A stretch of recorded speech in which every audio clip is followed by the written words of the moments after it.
No peace for the wicked has become order of the day from Dele Farotimi to Wike and Asari over insensitive behavior and abuse of power concerning the cries of Nigerians over economic hardship and bad government.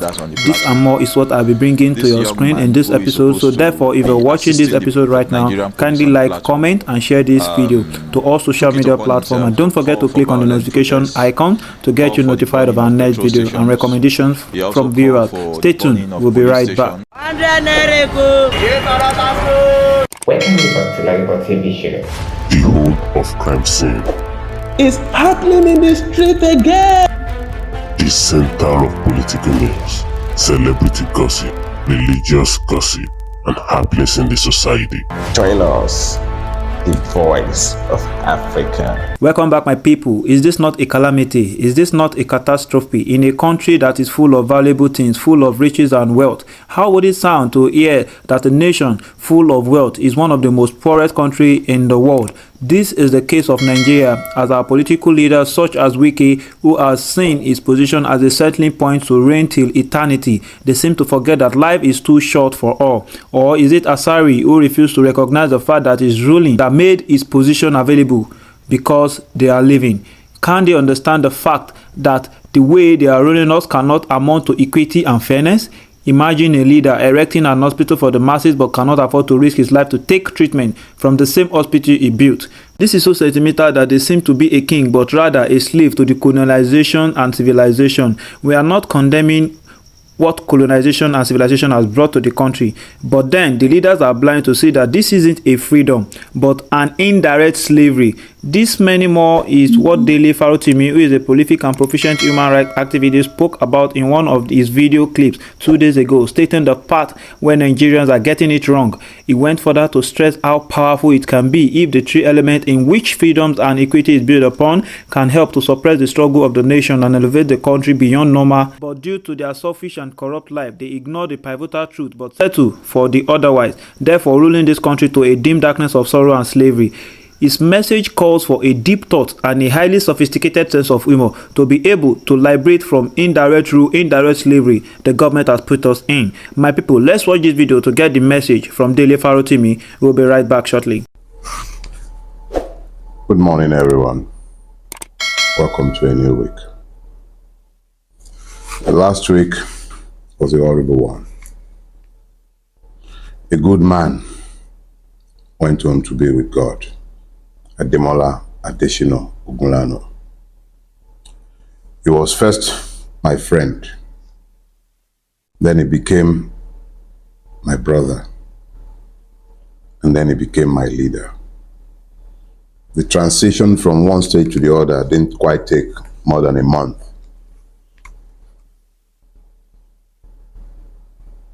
I had the unique blessing and privilege of knowing him from 1990 up until his death at the age of 60 and a few days last week.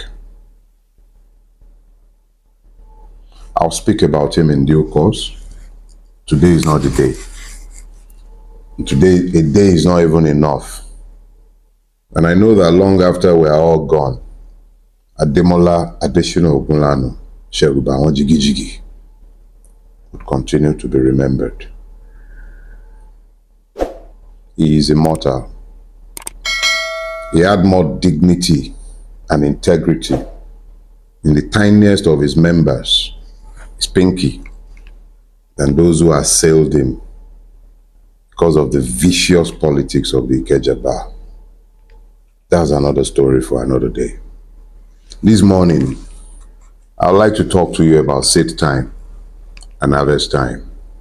But before I go to that, I want to salute the courage of all those who, in spite of the intimidation of the state and its many agents, both uniformed and ununiformed, from the Team Lagos, who were busy intimidating protesters in Lagos, to the Oros of Lagos, who were busy vibrating in a season when they should be hidden and be ashamed of themselves, to Asari, the fatso, who was busy threatening people up and down the place, to that bumbling buffoon that you call Wike, who was busy issuing threats. Each and every one of you were busy threatening other people like you'll live forever. God damn you all, one by one. But I shall not be derailed from my purpose this morning. Because this morning I intend to speak, as I said, to the subject, seed time and harvest time. Yorubas have a proverb, they say, "Onta bagbin, onlaka." What you plant is what you will reap. So, what do I mean, seed time and harvest time? I'm not talking to the pentirascals who will ask you to come and sow a seed, or the orthodox who will tell you it's harvest time. I'm talking about what has Nigeria planted and what is it reaping? I like to speak to this subject today, particularly in the aftermath of the 10-day protests which came to an end yesterday. What has Nigeria planted and what is it reaping, or what will it reap? What has it planted? What is it planting? What is it reaping and what will it reap? So, because last week I spoke to cause and effect, because we tend to forget that there are consequences to everything that we do. Every choice came at the cost of something else that we did not do or that we did. You know what I mean? Opportunity cost. There is a cost to each and everything that we do. So in this case, I'm asking us, what has Nigeria planted and exactly what is it reaping? What is Nigeria planting? And then what will it reap? I am fond of looking at Nigeria and making pronouncements that a lot of you have found umbrage with, but in due course, I'm going to gloat. In due course, I have been proven right. So if you are dumb enough, pardon my French, not to listen to me, I shouldn't be stupid enough not to tell you I told you so. Even though I take no pleasure in saying so, because the collective pains have been taken by each and every one of us, regardless of our contribution to the mess.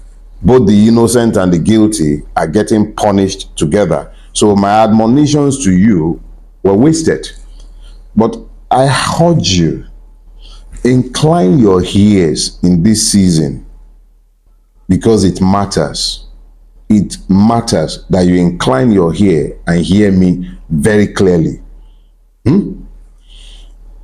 Yorubas will say that Timba sofun pe ina njo lori omi. Ẹ má máa bá mi jiyàn mọ́, ṣe ni kẹ́ ní kí n lọ kéru ẹ̀ wá. If I told you that there is a fire burning atop the waters, do not argue with me. Simply demand his ashes of me. So let's start with what has Nigeria planted, so that you can recognize what Nigeria is reaping.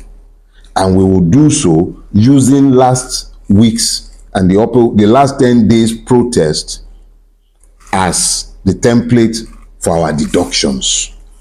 That way we will not, you know me, I enjoy the sound of my voice, but this way we can restrict the discussion and place it within the context of our objective realities. Each one of us can see. So what I'm going to do is this. It's too simplistic to be telling you that if you planted okra, you cannot reap cocoa, because it is what you have planted that you will reap. There is cause and then there is effect. But I didn't want to tie to this cause and effect too, because it's slightly different and it has to go back to the roots. Cause and effect dealt with what you were seeing in the moment. This one, let's try and unpack things a bit so that we both understand exactly where we're traveling from, what was planted, to explain what you and I are seeing being reaped on a daily basis. For the fathers have eaten sour grapes. Sour grapes. And the children's teeth are set on edge. Okay, so sour grape, seed. Yes. Teeth set on edge, harvest, cause and effect. Everything comes with consequences. Every country grows on the back of hegemonies. I dealt extensively with this in my second book, The Imperatives of the Nigerian Revolution. I laid the foundation in the first book, the Do Not Die in Their War. Do Not Die in Their War gives you a soft introduction to Nigeria and its many foibles. Imperatives of the Nigerian Revolution may be likened to when you take milk away from babies and you finally give them meat to chew. But a lot of you have avoided reading. So I'm forced to go back to what I'd already dealt with in the imperatives of the Nigerian Revolution. And what did I deal with? I dealt with the feudalistic foundation of the Nigerian state. Every system is designed to do something or the other. Systems do not occur by accident. They are functions of the desires of the designers. So if I wanted to design something with which to drink water, I wouldn't design this. But if I desire something that will contain liquid, I'll probably have something like this, right? They don't pay me, I know they advertise them. So I'll have something like this in a bowl, contained, or a cup, right? So Nigeria was designed for a purpose. The British, its original owners, who are still in truth its owners, designed it in order to extract maximum value from it for the benefit of those who are not within Nigeria. It's for the benefit of those outside Nigeria. So it's essentially like an extractive industry. Now, when it gained independence in 1960, it was bequeathed a system intended to preserve the prerogative of its owners. In spite of the best efforts of the founding fathers, superior knowledge of the original owners assured that ownership retained in the hands of the owners. But how did they do this? When the British came to Nigeria, the British are famous for the introduction of what is known as indirect rule. Indirect rule means that the colonizer takes the existing structure of governance and then layers his own hegemony over and on top of the existing structures of governance. So the British were ruling the rulers who continued to rule their people for the benefit of the British. Are you following? So when the British came, the most perfect system that was in existence and that was analogous to their own historical system was feudalism. Feudalism was prevalent in what is today known as northern Nigeria. It didn't rule everywhere, but it was prevalent. There were already two Islamic empires in northern Nigeria by the time the British came.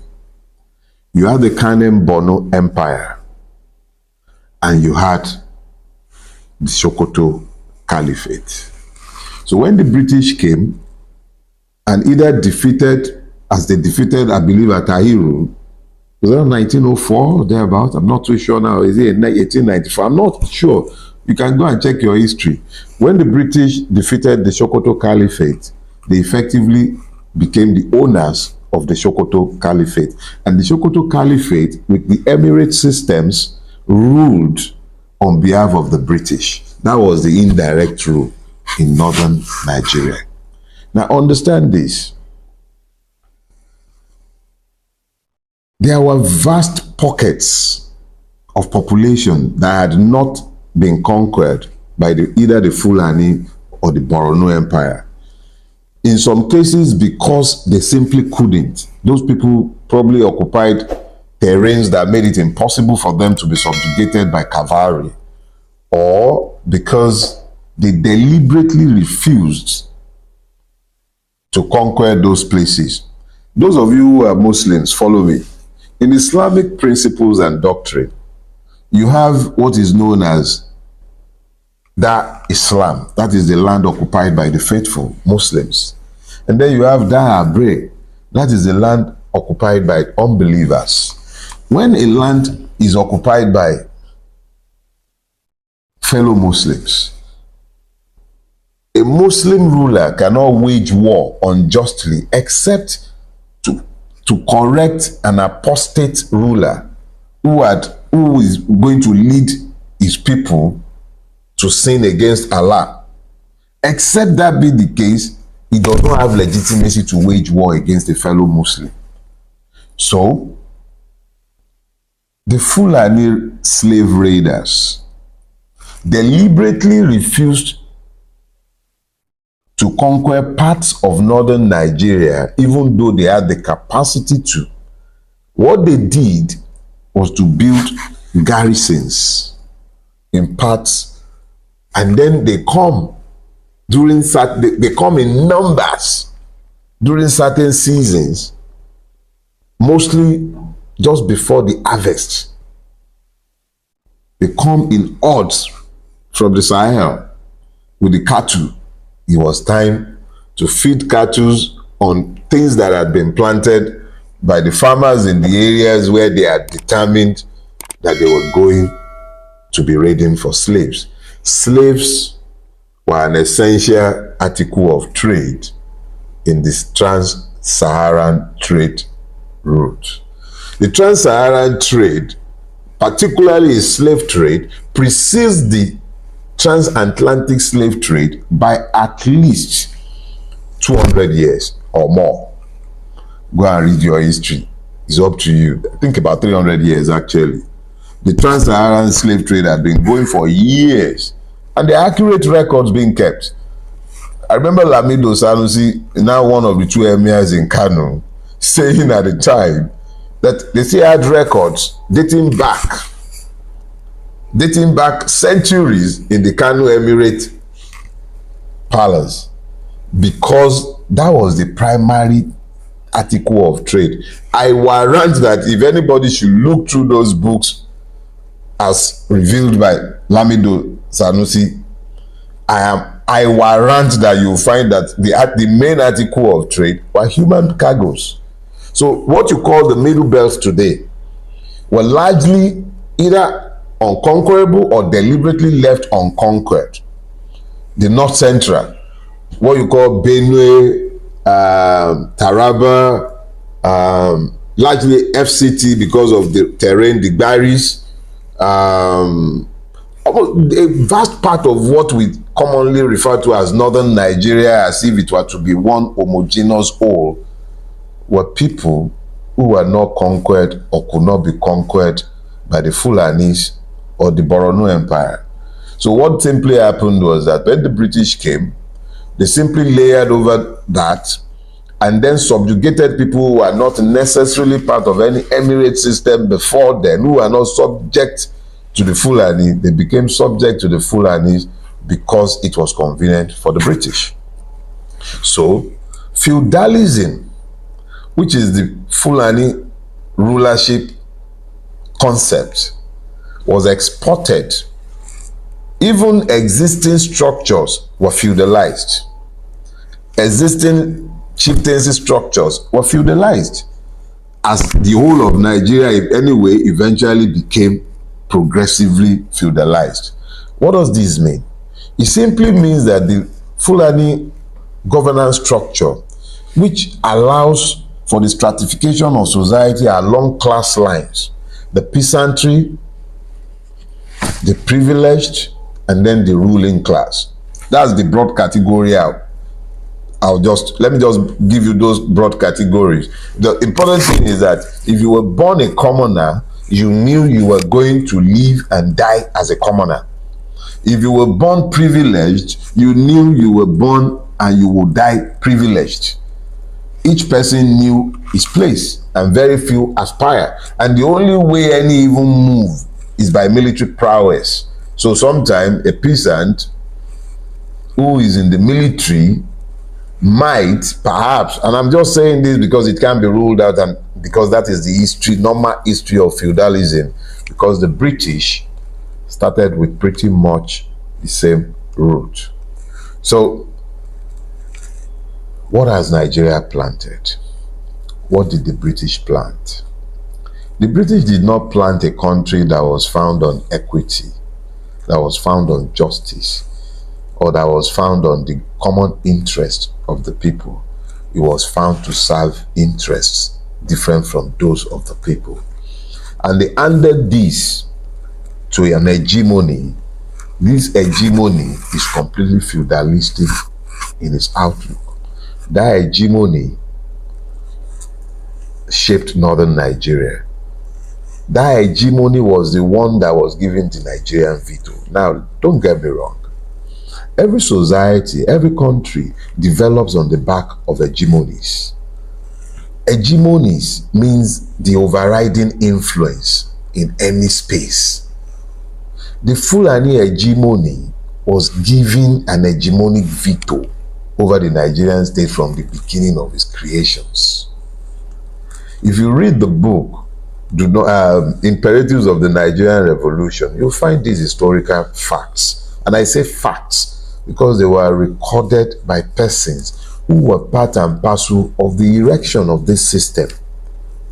Sir Richard Brooks, I believe, he wrote a book, and I quoted him extensively in the Imperatives of the Nigerian Revolution, wherein he explained the assurances and guarantees that were given to the northern intelligentsia and traditional class in the lead up to the creation of the Nigerian state and its independence. I'm talking about documents going back to as far back as 1948, where it was agreed that half of the members of the Legislative Council would come from the northern Nigeria. So it's not something that started today. It was there from its foundation. So this hegemony was handed Nigeria. And when those who presume to think that they could compete with that hegemony democratically were eventually ousted between 1962, 1963, and then the resultant coup of January 1966, and then the assertion of hegemonic powers of July 1966 and the resultant civil war.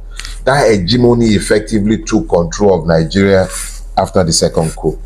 And that hegemony restructured Nigeria from a federal structure of 4 regions into what we have today, 37 states, no thanks to the corrupt judiciary that has now legislated,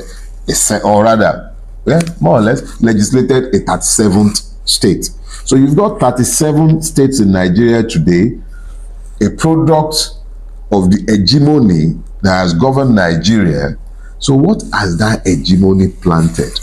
Because now, believe it or not, your governor is an emir. I've dealt with all of these. Whether you are in, Imo State, for instance, Oples Uzodima, you didn't vote for him, but he's there. He's an emir by the imposition of the Nigerian Sultan, who was at that time Buhari, and his lease of emirship has now been extended by the grace of Bulaba. So don't let's argue this thing. The important thing is understand very clearly that Nigeria has been completely feudalized. Your rulers are Fulanis. Fulanis not necessarily in terms of blood, because even the Fulani who is related to the Fulani by blood is himself a victim. I'm speaking strictly about the governance system. They are feudal lords. Whether you are talking about simple sim in rivers, they are not connected to the people. They do not derive their legitimacy from the people. Ayedatiwa, no, not even that one. That one still hasn't rigged his own election to come in yet. Whether you are talking about my dancing brother in Osun State, who is not even of the APC, let's be clear, it's not about party affiliation. Whichever part of the country you turn to, what you find very quickly is that the rulers are alienated from the people, they are Fulanis, feudal lords. Now, what has the feudal lords of Nigeria planted? Because if I said seed time and harvest time, to understand what has been planted, we now need to go and look at what has happened over the last 10 days. Let's start, for instance. Now, what has been what can you see generally in the midst of I think it's best let's deal with this sectorally. So let's start. What was planted in the north? What did we see? What were the seeds and what were the fruits that we saw in the north? We saw libraries looted. They didn't loot books. Remember that popular meme joke that was going around online about how a place in, I think it's Turkey, thieves stole, they didn't take books. Well, it happened live. We saw it in Nigeria. A public library was looted. They even carried dustbin, but nobody touched books. The tragic thing is that I think once Scallywag once said that if you wanted to hide something from the black man, put it in books. Well, they didn't touch the books. They carried dustbin. I saw videos of young men, these were very strong men, tearing up the campsites, drainage slabs, breaking them to extract the scrap metal. Yeah, I saw that. I saw, they stole traffic lights. Traffic light. A dear friend told me of what happened in his own village, which is a local government headquarters. The local government warehouse was looted. The fertilizers in there were looted to the ground. But you know the more interesting part? Policemen came to carry their own. They didn't stop the looters. Soldiers came to carry their own. They didn't stop any looters. So you find that the looting was rife. And then they went further. They started sharing these incendiary WhatsApp messages, calling for people to attack politicians in their homes, loot it, burn it, kill them. They started carrying Russian flags up and down the place. They started calling for the military. We saw all that. Those are the harvests. Question is, what was planted? Ignorance was planted. Yeah. Divisions, ethno-religious divisions were planted. Bigotry was planted. Poverty planted. Religious indoctrination to hatred was planted. All these were planted, and that was what battered what you saw. Let me break it down. For a system that institutionalizes inequity to be tolerated, you must necessarily render the victims stupefied. In order to achieve the task of stupefaction, feudalism routinely deploys 3 weapons. The first is poverty. Now, reverse that. The first is ignorance. The second is poverty. The third, not necessarily in these orders actually, is religion. Most of the time, the 3 are deployed simultaneously. But I will not, what I'll do is I'll take the effect of each one by one. When you deploy ignorance against a man, what you have done in essence is that you have limited his capacity to think his way out of his problem. The system does this in multiple fashions, and do not for once imagine that the ignorant are the ones who have not gone through formal education, to universities, polytechnics, or even secondary school for that matter, those are not necessarily the ignorant. The ignorant are those who cannot use their minds to do anything of consequence. Those are the ignorant. So when a person is ignorant, the person is incapable of thinking his way through his problem. You now have a situation where the government of Nigeria deliberately keeps the people stupid. The educational policy is not designed to liberate the mind. It is designed to produce useful idiots. You still have people talking about the advantages of colonialism. History is not taught so that you do not have a recollection of where you're coming from. We have engineers graduating, civil engineers, but we still have Chinese engineers superintending road construction in Nigeria. We can't build because we are not allowed to build our own technology because we do not teach our own technology. Our medicine is lost. The knowledge of our medicine is largely lost because we've been taught to abandon and deride it institutionally. Now, when you render a people ignorant, it becomes easier to keep them poor. So the second leg of the weapon is poverty. What the poverty has done is to keep the people existential in their outlook. A man who is constantly looking for what to eat. Hunger drove the last protest. So it's no longer something that is not common. It's now common to every part of Nigeria. Hunger is common to everyone now. So you keep a people stupid, you keep them poor, so that you focus, even those who are still eating, they are worried about losing their capacity to eat. So a lot of people are silent in the face of the all-consuming evil because they are afraid that if they would speak, they will lose their capacity to guarantee their next meal. So ignorance, poverty, and then you've got religion. I have spoken to this multiple times, but it is particularly important that I speak to it again so that we have some clarity. Religion as a word comes from Latin, religio, or Old French, religare, both of which means, loosely translated, it means to bind. I have had the privilege of having some very useful dictionaries in my life. One of them was the World Book Dictionary. It came in 2 volumes and it had illustrations. So when you went to check the word religion, it will give you the etymology, that's the origin, but it has illustrations.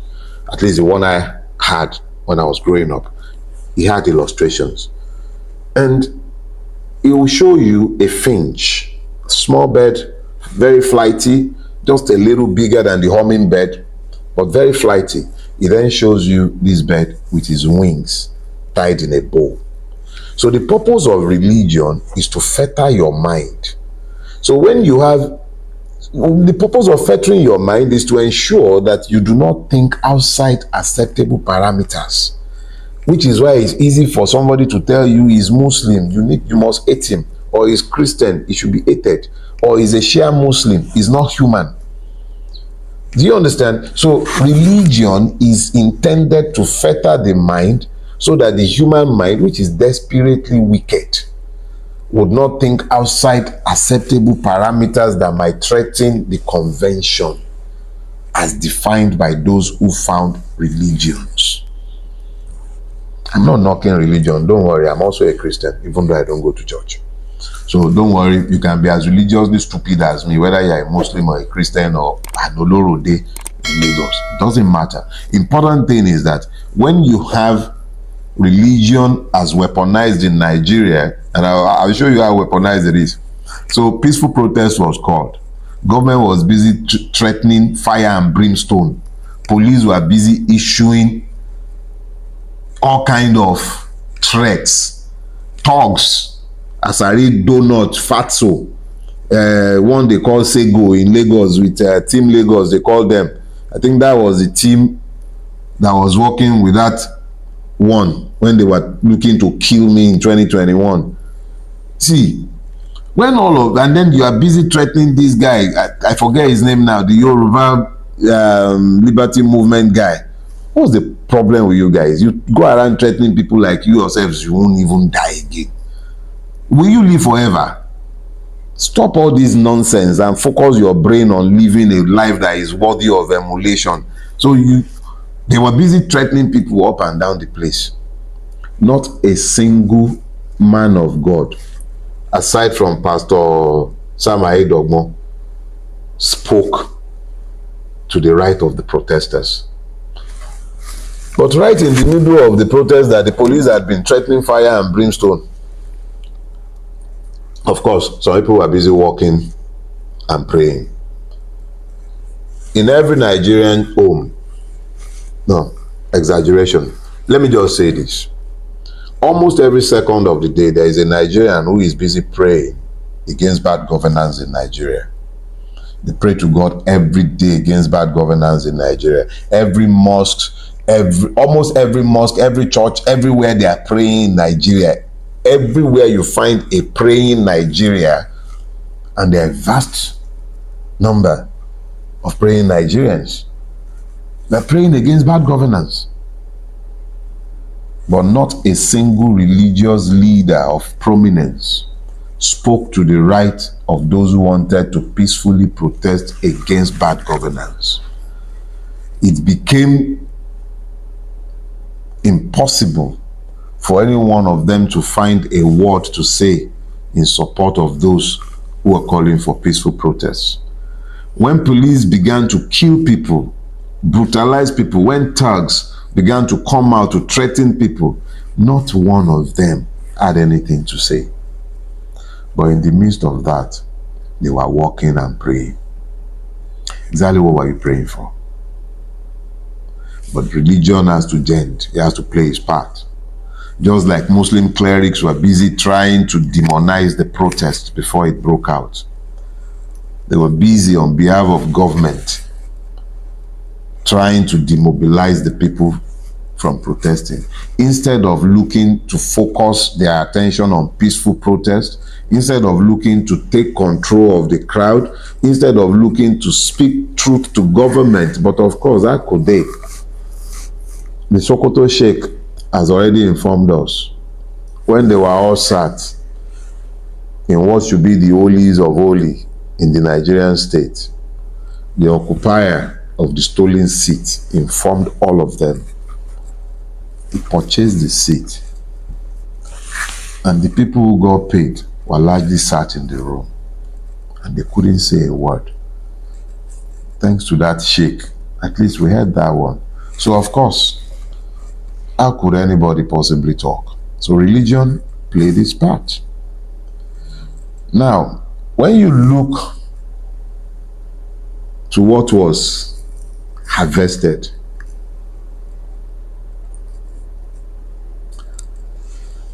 in the north, general destruction, no purpose, because there was no leadership. Every level of leadership that used to direct the deliberately created mob had lost credibility.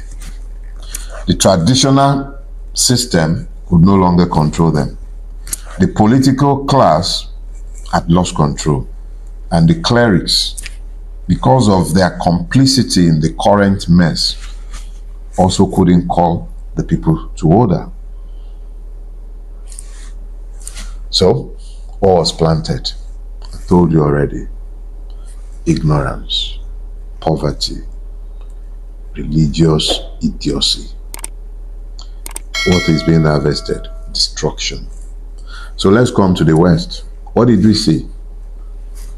A determined crop of young people committed to non-violent protests, but who were violently repressed by the system.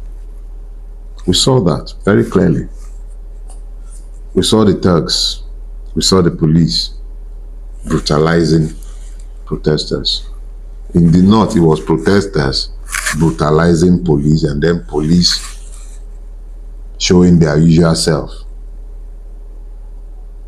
point I'm making is, across Nigeria, we are seeing the harvest.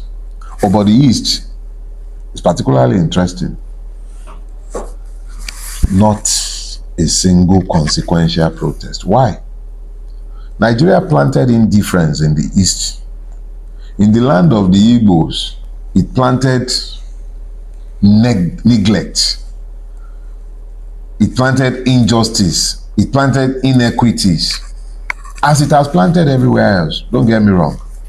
But because they are the proving ground for each and every one of Nigeria's madnesses, what has happened is that Ndi Igbo turned his back and decided to sit down and look. Not that the Igbo man is not feeling the pains of Nigeria, but he knew that if he had joined, he would become the scapegoat. There is a joke that I share with my friends. May God bless Bello Galadanchi for the work he's doing in the north. But can you imagine if Bello Galadanchi was an Igbo man? They would have tagged him an IPOP by now. But God has his way of doing his things. He gives according to his grace. But that's by the way. Important thing is, Nigeria sold all this evil. Of course, I'm not saying that I did not weaponize ignorance, poverty, and religion in the land of Ala Igbo as well. No, that's not what I'm saying. I'm simply saying this is what it has reaped. Indifference to Nigeria. That indifference is not born of patriotism, but it is born of the denial of the right to become patriots because they are not allowed citizenship like every other Nigerian. In the South, the dissatisfaction is loud, but nobody has clearly articulated the purpose. You saw pockets, Port Harcourt, and Aduel, Bini, Ibao. But the important thing is this: across the length and breadth of Nigeria, there is dissatisfaction because of what Nigeria had planted. Seed time and harvest time. There is nothing you plant that you will not reap. But if you don't like the harvest, change the seed. You cannot continue to bemoan the harvest. You have to change the seed. If you have to uproot the tree to plant the proper seed, do so. But you cannot stand in front of a tree and bemoan the fruit that's produced for you to harvest, demanding a different fruit. You planted cocoa, but you want mangoes. You are going to have to plant the mango seed. So, uproot the cocoa or plant your mango seed somewhere else if there is sufficient soil. Point is, you cannot continue to bemoan the harvest as we have. And time is going. None of us will live forever. What we have planted is what I have spoken to. What we are planting today is even worse, because there are cause and effect, consequences for every action. We are planting illegalities, we are planting lies, and we have started institutionalizing them. On account of the lies we have told, the Electoral Act, for instance, has been destroyed because our judiciary has elevated lies. By the doctrine of stare decisis, how are you going to start correcting the lies that you have told unless you now begin to render clauses that were already clear even more mandatory, leading to further absurdities? We have seeded storms. We will reap whirlwinds if we do not do a course reversal.